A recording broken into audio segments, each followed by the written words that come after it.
Welcome back to my channel, and if you're new here, please subscribe. So into the video, what to do when you get deferred. Well, first thing, take a deep breath. You're still in the game, you're still a good candidate, and you still have a chance. I know it's not the answer you're hoping for, but you still have a chance to get in, and that's what matters. So try to think positively, and here are some suggestions that I have of things you could do in the time being. And all of these things are simply suggestions, and it's extra, so people may look at it or they may not look at it. It might affect your application or not, but keep in mind that the impact will be probably minimal, given that your application has to be strong on its own and stand on its own. And as always, follow the instructions for each specific school. If they don't recommend sending in additional information, it's better not to. So just look at the requirements that they post for each website. So one thing you can do is send in a letter of continued interest or an update document. So by that I mean anything that was optional before is now highly recommended or required, so to say. So if you skipped out on an interview because it was optional, maybe sign up for one if you still can. Anything that they had on their website that was optional, like submitting a video or submitting an additional essay, a supplemental essay, try to do those, and then build on that to be part of your new essay. And what I mean is, if you went to an open house or a campus visit or talked to an alumni at a networking event, talk about that in your letter and show why you're still interested in the school, what these new experiences made you think about, such as your path for the future, what you want to major in, what clubs you want to join. How did that affect your thinking, and why you still are deeply interested in this specific school and why you still want to go there.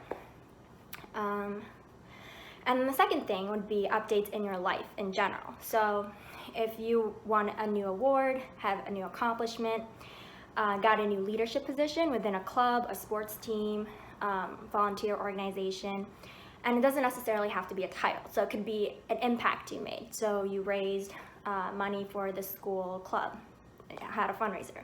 How much money did you raise? Or if you created an event for students or other charities. So anything that's new and that's impactful in your community, you could talk about that. And then the next thing would be additional recommendation letters. So I would say 1 or 2, max 3.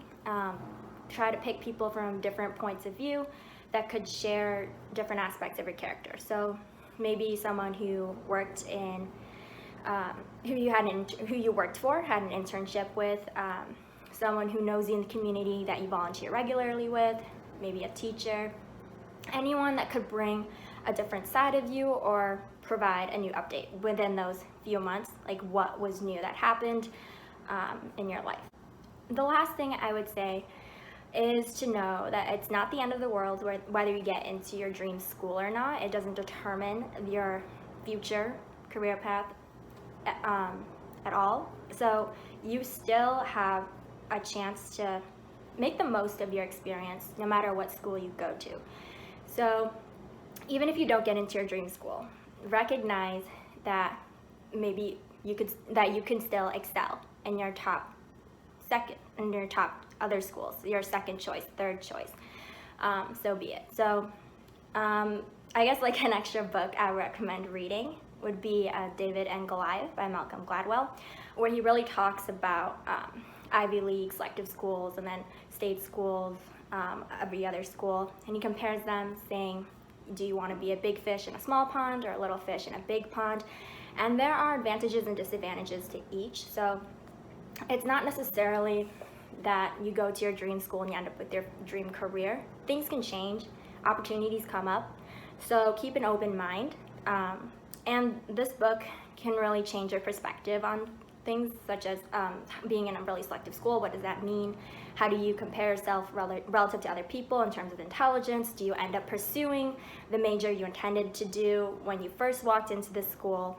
And then there's also studies showing that people go to Harvard and other selective schools, they publish the same number of papers in academic papers as other schools as well. So it's like a lot of things going on in this book that I highly recommend you read if it helps you think about your life path and know that where you end up does not define who you are. It's what your experience within it and what you do at that time in those 4 years that matter.